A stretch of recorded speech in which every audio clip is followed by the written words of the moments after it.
What is going on, you guys? Alex Chasen back here with a brand new video. And today, let's rank all 30 NBA teams heading into next season. The 2024-2025 NBA season is almost here, kind of, not really. Training camp starts in a few weeks, end of September time. We're getting there. We're in the dog days of the offseason, but every single day that goes by, we are getting closer to the start of the NBA season. First, I want to give a shout out to Cone NBA. I saw his video on this. He was like grading the teams, did a similar concept, and I was like, this is a fantastic idea. So shout out to Cone. Make great content. You make great content. Keep up the good work, my man. But let's dive right into this, going through all the different categories for today. So the first one is finals favorites. In my opinion, we'll see how things go, but I think that's only going to be two teams. One team from the East and one team from the West. My personal favorites right now to make it to the finals. So again, it should just be two teams, but if I feel a little bit, controversial, maybe I'll put a third in there. We'll see. Next up is wouldn't be shocked. These are teams that I would not be shocked if they made it to the finals, and I wouldn't be shocked if they ultimately won the finals. They're just not my most likely two teams to make it there, but like it says, I wouldn't be necessarily shocked if it went down that way. Next up, a lot has to go right. These are teams where things kind of have to go perfectly. Either they get a really lucky draw in the playoffs, they don't really face much challenges until the conference finals, and they ultimately win in the conference finals, get to the finals and make some noise, or they're kind of a team that maybe is injury prone and they have to really, rely on staying healthy. So a lot has to go right for these teams in particular to make it to the finals and win it. But it's kind of like I wouldn't be shocked. Like I wouldn't be shocked if they got there, but it's not like a lot has to go right. It's that simple. Things have to go right for them to get there. Next up is they're a playoff team. That's it. They might be a play-in team. They might make the playoffs. These are teams that I think will be in that 1 through 8 playoffs, but that's about it. They're not going to make it to the conference finals, and maybe if they do, these are teams that will not be making it to the finals, but they're definitely, in my opinion, a playoff team. Next up is on the cusp. That's pretty self-explanatory there. Teams that maybe make the play-in, maybe not, and they also might be good enough to snag that 8 seed in the playoffs. They're kind of like floating between that 8 seed, playing and then out of the playoff range. Things kind of have to go a few different ways. I just don't see them as a lock for the playoffs, and I also don't see them as bad enough to not be in the play-in tournament. So they're kind of just floating in that lower level of playoff or not playoff teams. Next up is lottery pick. These are teams that are most likely going to be in the lottery next year in the draft. They may snag a play-in spot at that 9th or 10th position. Most likely won't get through the play-in to that 8th seed, but they're most likely just going to be lottery selections next year in the NBA draft. And then finally, who is going to be worse? I view this as 2 or 3 teams that are battling it out for that number 1 overall pick to get Cooper Flagg and change the direction of their franchise forever. That's kind of how I view who will be worse. So let's start things off with the first team down here, the Philadelphia 76ers. I want to put the 76ers kind of at I wouldn't be shocked because they got Paul George this summer. That was fantastic. Joel Embiid is healthy. Most likely Tyrese Maxey really proved that he is the true number 2 option in Philadelphia. Fantastic playoff for him. Obviously, they didn't ultimately get to what they wanted, but he did really good in the playoffs while Joel Embiid was still coming back from injury. But they have to be in the a lot has to go right category as of right now. I might change a few things as I start putting more teams on this board, but as of right now, the 76ers, in my opinion, are a lot has to go right because PG and Joel Embiid are both injury-prone players, and if they're not on the court, they're not getting deep into the playoffs, and they're definitely not winning the finals or getting to the finals. So a lot has to go right, and that is Paul George and Joel Embiid have to be healthy. Tyrese Maxey even has to be healthy. He's battled some injuries in his young career. Nothing like those two, but he's had some injuries. A lot has to go right, in my opinion, for them to, get through the Celtics, get through the Knicks, top teams in the East to get to the finals. I wouldn't be shocked, but since there is injury concerns, I can't put them, and I wouldn't be shocked right this second. Maybe we'll move it. We'll see. Our first team of who will be worse, the Washington Wizards. Alex Sarr, it's going to be kind of interesting. Didn't show as much as we would like in Summer League. Jordan Poole, maybe he'll finally turn up. I bought a Jordan Poole jersey, Wizards jersey last year because I believed in him that he would become the superstar in Washington. has not really panned out that way. We'll see what happens with Kyle Kuzma. Maybe he gets moved. But the Wizards are going to be bad. They're probably going to be Brooklyn. While we're thinking about it, let's just put the Brooklyn Nets here. This is going to be the worst team in the NBA most likely. They are selling off everyone. Cam Johnson's going to get moved probably. Dorian Finney-Smith is going to get moved. Dennis Schroeder is probably going to get moved.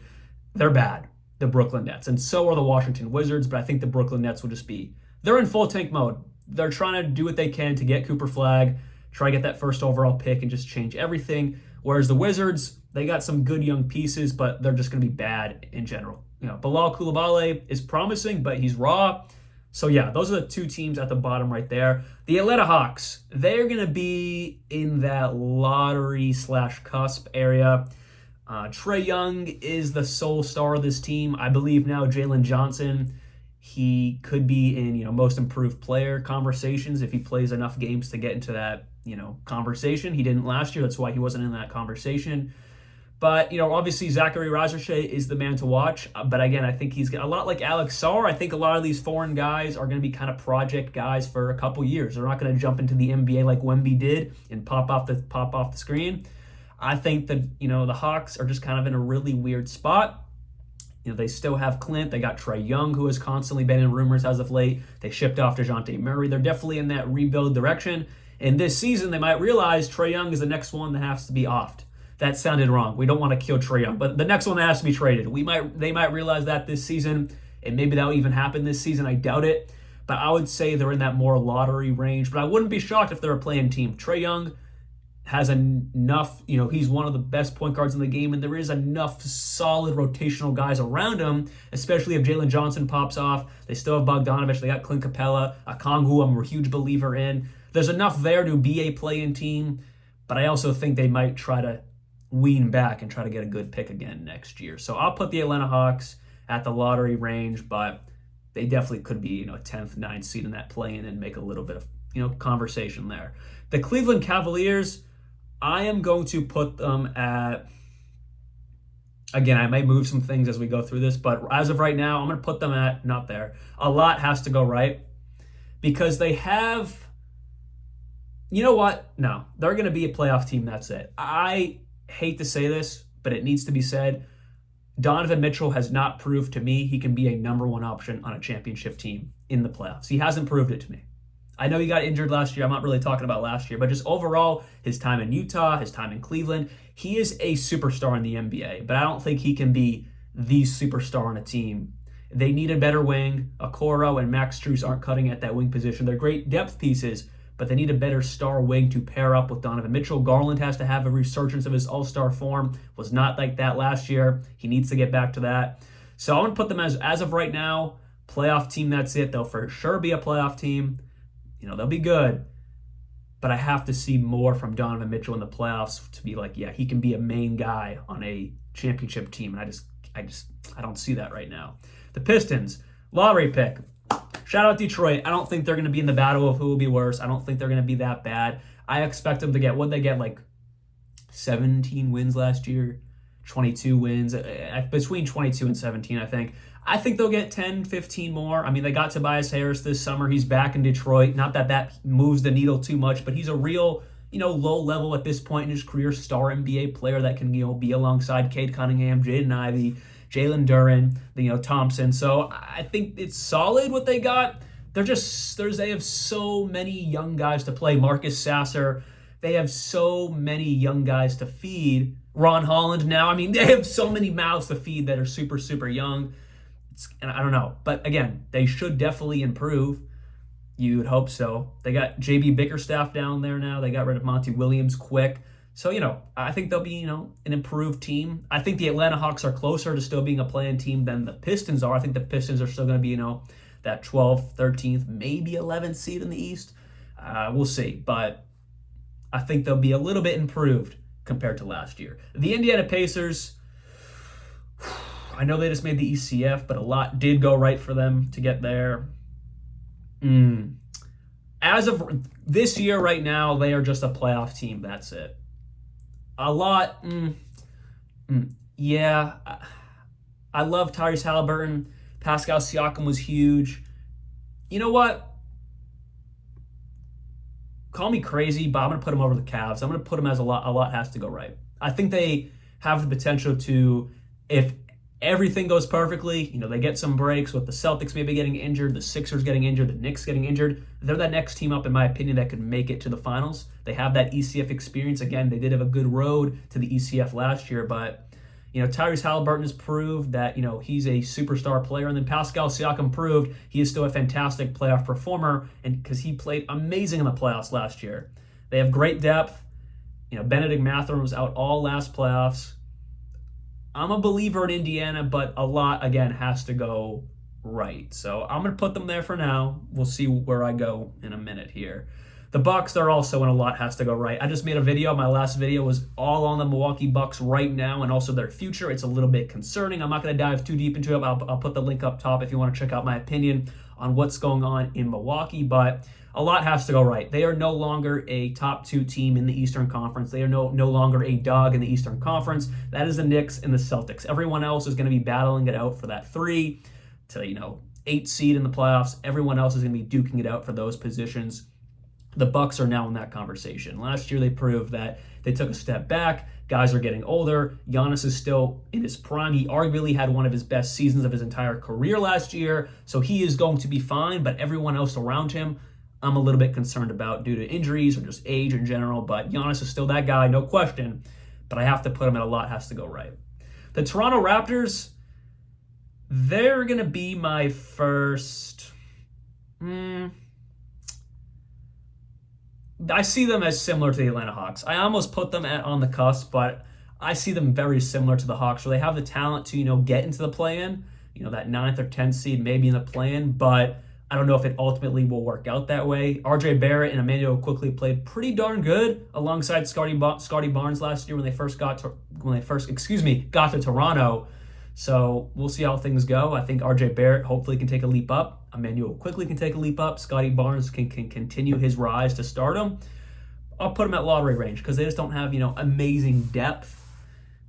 But I could definitely see them being in that Hawks realm of that 9th or 10th seed, but most likely more on that back end, lottery pick range. The Dallas Mavericks, the not NBA champions, but they got to the finals. I will put them at wouldn't be shocked. Would not be shocked. They're personally not my Western Conference favorite heading into the season. I would not be shocked, though, because they just got to the finals and they were no one's favorite last season. So they did get a little better. It depends how you look at it. If you really value Derrick Jones Jr., then maybe they got a little bit worse by getting Klay Thompson. Me personally, they got better. They got a sniper all last year, and it really came to fruition in the playoffs and finals. Luka and Kai would drive and kick, and it's PJ Washington, Josh Green, Tim Hardaway Jr., who really just lost his whole PT. Who else? Derrick Jones Jr., and they're not three-point shooters, at least, high percentage three-point shooters. Klay Thompson is. He may have taken a little bit of a step back overall, but he is still a far superior shooter than anything else that was on the court last year besides Luka and Kai. So, in my opinion, they did get better. And also, they still have the beautiful tandem of Lively and Gafford. I'm a huge fan of that, especially Derek Lively, who I think is going to be nuts this season. So, I'm going to put them at wouldn't be shocked because I have another team that is a little bit more of my finals favorite, but we'll see how the cookie crumbles. The Denver Nuggets, I want to put them here. I want to put them here, but I have, they have the best player in the world, so I'll put them at wouldn't be shocked. I'm not a fan of their depth at all, just because there's a lot of unknowns. Julian Strawther, Christian Brown, Peyton Watson, all very young. The only somewhat proven one there is Christian Brown, who got playing time in their finals run a couple years back. But other than that, they're expecting Julian Strawther, who did have a good summer league, don't get me wrong, to take a huge leap up. And I just don't know if that's there. We have no clue. Of course, they got Brody off the bench. That's nice. Their starting five is one of the best in the league. It's just the back end pieces I'm a little bit concerned about. I've talked about this in prior videos, but 2 summers in a row, they lost Bruce Brown, and then this year they lost KCP, 2 huge role players to that core, and they're gone. So, again, they have Jokic, they have Jamal Murray, they have MPJ, they have Aaron Gordon, they have a fantastic starting, that's 4, and I'm assuming maybe Christian Brown or Julian Strawther run that too. I don't know, but they have a fantastic starting 4, but we'll have to see how it goes. They have Jokic, so I will put them at wouldn't be shocked. The Memphis Grizzlies, A lot has to go right. I think the NBA, I made a video on this as well, the NBA has forgotten how good the Memphis Grizzlies can be. Triple J, Ja Morant, Desmond Bane, Marcus Smart. They just brought in Zach Edey in the draft. That's going to be a perfect fit, kind of replacing that Steven Adams role. Gigi Jackson did just break his foot, I think. He's going to be out for the first few months of the season, but he will come back and be their sixth man who could start in the NBA on like a low-level squad. He started a lot last year. I love this Memphis Grizzlies roster. It's a little thin when you get to like that, 10 to 15 range on that roster, but it doesn't really matter. The 1 to 9 or 10 is all very good quality NBA players, and of course the starting lineup is amazing. So I'm going to put them at a lot has to go right, just because I don't think they're a superior team in the West, but they're definitely going to be a playoff team. They're not going to be a play-in team, in my opinion, unless injuries come back. That's really what killed them last year, was injuries, and then Ja Morant suspension, and then he got hurt. Everyone got hurt last year. I've never seen a good team get hit so hard with the injury bug like the Memphis Grizzlies did last year. But coming into this year, I would say a lot has to go right, but I wouldn't be like, oh my gosh, if they made it to the finals. That's kind of how I view all these teams here. The Pacers are definitely on the back end of that, but the Grizzlies, I would say a lot has to go right for them to get to the finals. But I could definitely see them making a Western Conference Finals appearance, but a lot has to go right, I think, for them to get to that pinnacle. All right. Okay, we have our first finals favorites. Anthony Edwards, I think, is going to solidify himself as a top 8 player in the league this year. They have a Depoy coming off Depoy and Rudy Gobert. Cat finally figured it out alongside Anthony Davis. Anthony Edwards. I love this team. I love it. I love their coach, Chris Finch. Everything is in their favor to come out of the Western Conference. Of course, they have to battle it out, most likely with the Mavericks again, or the Nuggets, or some other teams we'll talk about. But they definitely have all the makings from 1 to 10. They are flawless. I love the Minnesota Timberwolves. We'll put them at 1. Not 1, but we'll put them at finals favorites. The San Antonio Spurs. Yeah, I've made a video about a lot of these teams. I'm going to have to put them at lottery pick. They're going to be on the higher end of it. They definitely could be if a lot goes their way, but I don't know if it will. They definitely might sneak into that 10 seed. I personally don't see it. I think they're still going to be that 12th or 13th seed in the Western Conference because the West is so deep. It's insane how good all those teams are competitive-wise. I think they will take a leap up. CP3 is a cool add, but he's not the point guard of the future. He definitely will be an asset to this team alongside Wemby, but there's so many young guys on that team that have to level up immensely for them to be a play-in team or a playoff team, in my opinion. Again, I think they will be much improved, but this season right now, I cannot put them on the cusp or a playoff team. They're kind of like still bad, but they're not where they were, last year, the year before. Last year, I would have said who will be worse. Or the year before, obviously, who will be worse. They're moving up the food chain a little bit, just not as much as maybe some people would say. The Utah Jazz.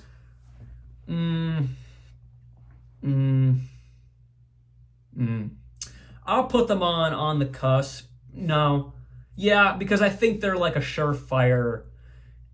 No, I'm moving them down. They're a lottery team. I know they just re-signed Lauri Markkanen for a long-term deal. They got good pieces around him, but a lot of what ifs. Will Keontae George become a low-level, good, quiet star where he had some games last year like that? I don't know. It's only his second year. There's a lot of what ifs. Will Colin Sexton grow to what we've been waiting for? Probably not. He'll still just be a solid point guard. I'll put them at lottery range. They could sneak into that 10 seed. Yeah, you know what? I view them like the Hawks and the Raptors. They could sneak into that 10th or 9th seed, but most likely they probably will be right outside of it. So yeah, that works. I was tripping. Here is our first on the cusp team. Oh my gosh. Will Kawhi Leonard play enough games? Will James Harden be good, or will he be kind of bad still? This is my first real on the cusp team. They could be a play-in team. They could be a playoff team, maybe. And they could definitely miss the entire play-in as well. A lot has to go right, but not to the point to make the finals. A lot has to go right for them, in my opinion, to be a playoff team. But they're definitely right in that middle there because they still have Kawhi and they still have Harden. And let's just say, knock on wood, I hope they are. Kawhi and James Harden are both healthy. They will be a play-in team, and maybe, they probably could snag that 7th or 8th seed in the playoffs. But it's a big question mark. So we'll have to see how that unfolds. Yeah, they're definitely a on the cusp team. Something y'all might disagree with, but I would say wouldn't be shocked for the Phoenix Suns. I am a huge fan of their offseason. A lot of people aren't. I mean, most people are like, yeah, they improved, but most people aren't like, this is going to be a game changer.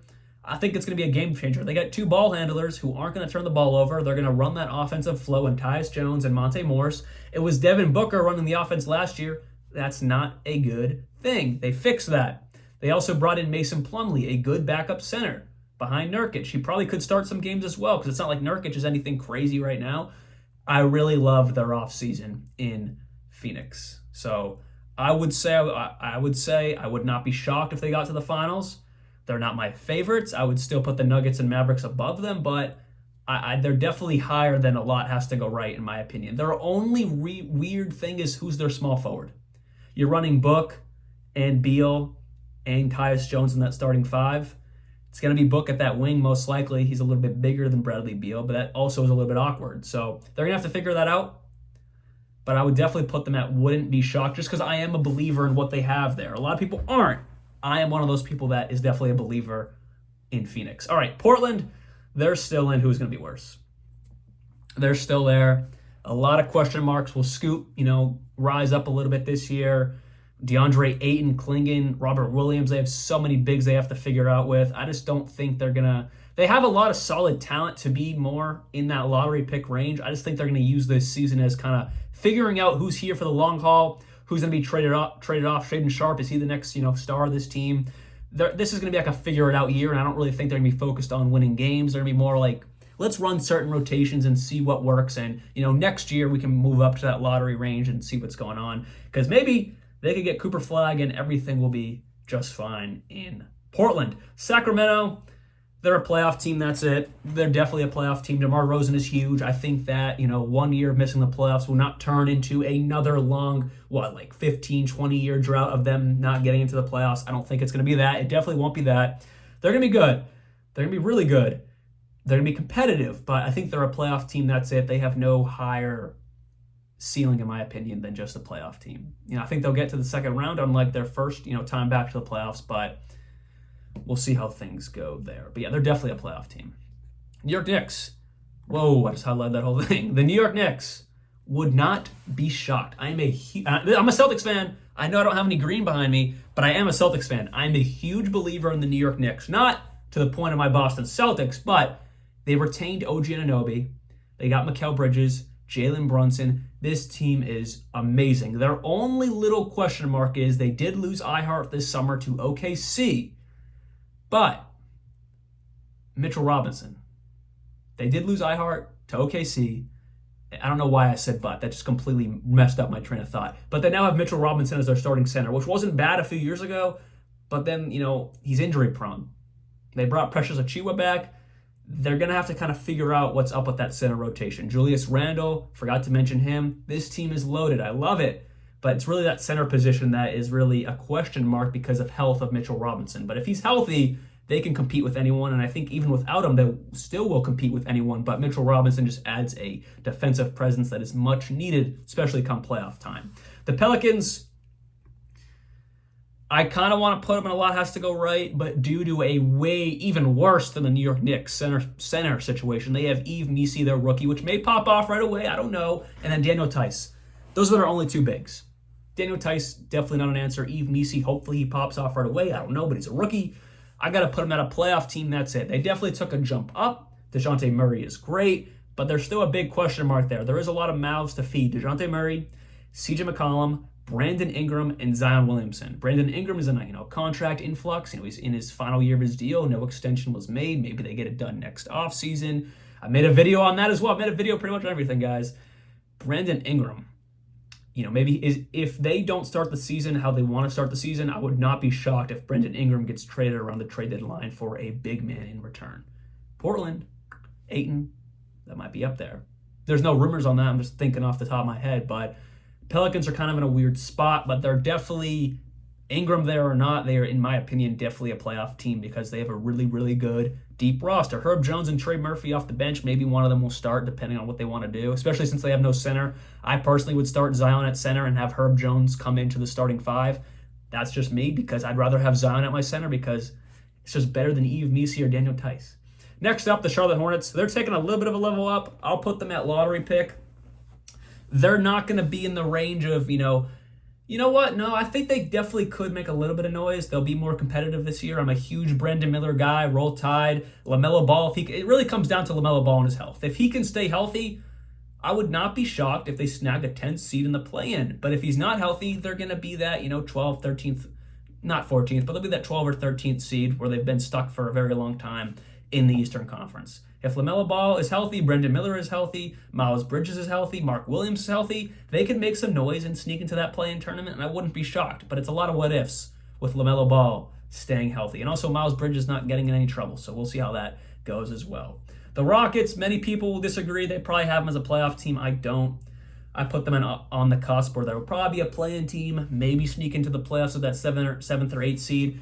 They just have a lot of mouths to feed of no one that's a superstar. Şengün, Jalen Green are like the stars of that team, but then you still have Fred VanVleet. You have Thompson, Cam Whitmore's on the rise. There's a lot of mouths to feed on this team, and there's no true superstar. Maybe Şengün becomes that, maybe Jalen Green becomes that, but until I see otherwise, there's a lot of good talent, but then they have to share the ball. Ime Udoka is a fantastic coach, and I think he'll figure it out, but I just don't really. I'm not a huge believer in the Rockets this season. I think they need some time to kind of figure out who's on the roster for the long haul and who's going to be leaving, next season, or who's going to be traded off, because there's a lot of different mouths on that team.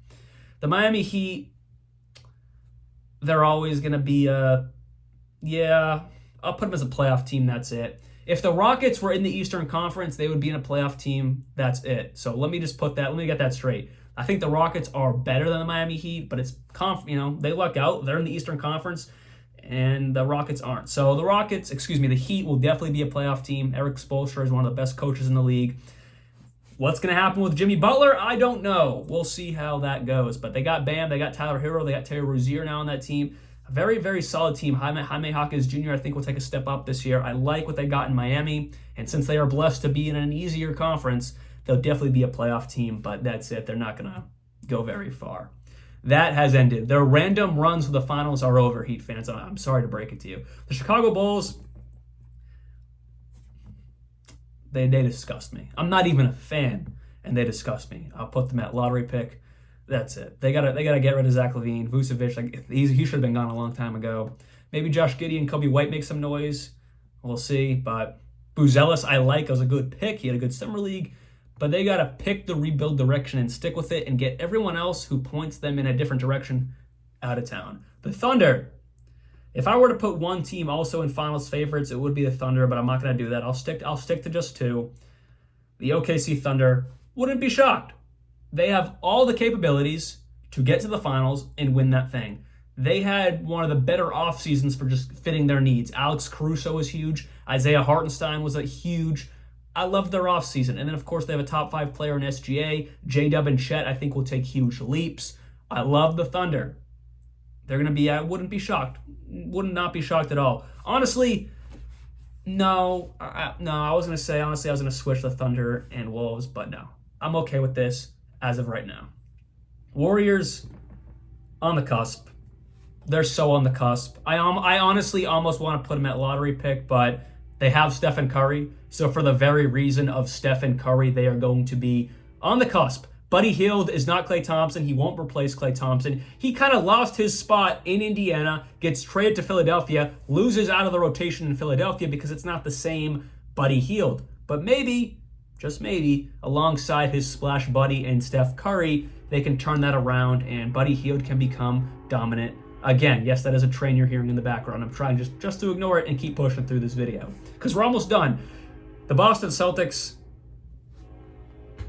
finals favorites. Yes, I'm biased, but I don't care if I'm biased or not. They are the defending champions, and they kept everyone besides O'Shea Brissett and Svi Mikhailuk, everyone that was consequential to their championship run. I don't need to explain who's on that roster.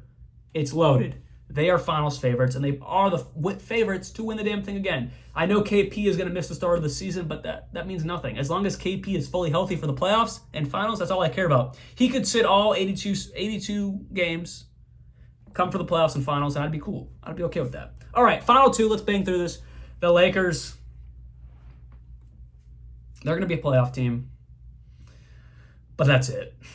That's it. I almost want to put them on the cusp, but I think they'll make the playoffs. Like the three teams down there, I wouldn't be shocked if they don't make the playoffs. The Lakers, I'd be a little shocked if they didn't make the playoffs. They have LeBron still. They have AD still. I'm just not too high on their depth pieces. You know, after AR, it's just not, you know, Rui Hachimura is okay. So I'm not huge on the depth there. You know, D'Lo's all right, but, you know, they have a lot of, besides LeBron and AD, everyone else is kind of streaky. That's not really what you want out of your rotational pieces. Last, but certainly not least, the Orlando Magic. If this was next year, I would say a lot has to go right, but as of right now, they're still, I think, a year or two away from being much higher on this tier list. They are a playoff team, and that's it. But they're going to be a great playoff team. They're going to be a great regular season team. I just don't think, a lot like I was saying with Donovan Mitchell, but at least in the Magic's case with Paolo Banchero, he's still very young. Paolo Banchero, in my opinion, is not a superstar level player to get to the finals. He's just, I should rephrase that. He's a superstar player. He's working his way there, but he's not like, you know, a superstar player that's going to be getting to the finals or, you know, a deep playoff run just yet. He's a year or two away from that. KCP was a huge pickup, definitely pushes them in the right direction of getting good veterans on this team to then help further push their, you know, playoff runs. But as of right now, I think they're a playoff team, and that's it. But definitely a much improved team. I think they're gonna have a better record than most likely the Milwaukee Bucks. So I have a segment above, but I just think the Milwaukee Bucks have, they have all the players to, surprise some teams and make a good run. So let's just run through this real quick. Finals favorites: Minnesota Timberwolves, Boston Celtics. If I were to slide a team up, it would also be the OKC Thunder. I'm big on them. And honestly, maybe the Mavericks, but I can't do that. That'd be too many teams up top. So we have the Celtics and the Minnesota Timberwolves. Wouldn't be shocked is the Mavericks, Nuggets, Suns, Knicks, and Thunder. A lot has to go right, staying healthy, or maybe just an easier path to the finals, whatever it may be. Sixers, Pacers, Bucks, and the Grizzlies. And then playoff team, and that's really it. They're not going to go too far. Or maybe if they do, they're just definitely not getting to the finals. It's the Cavs, Kings, Pelicans, Heat, Lakers, and the Orlando Magic. On the cusp, could be the 7th or 8th seed, could be a play-in team, also could miss the entire thing. That's the Clippers, Rockets, and Warriors. Next up, in lottery pick range, they could sneak into that 9th or 10th seed, or they could just, stay back, not even make the play-in. Hawks, Pistons, Raptors, Spurs, Jazz, Hornets, and Bulls. And then the 3 teams fighting for Cooper Flagg, essentially, is the Wizards, Brooklyn Nets, and the Portland Trailblazers. We'll see how this all plays out. So anyways, hopefully you guys did enjoy this very long video. If you watched the entire thing, thumbs up to you. I appreciate that very much. Let me know down in the comments below what you agree with, what you completely disagree with, because I'm sure some of you are going to disagree with a good amount of this, or at least parts of it. But anyways, I'll see you guys very soon. And like always, peace out.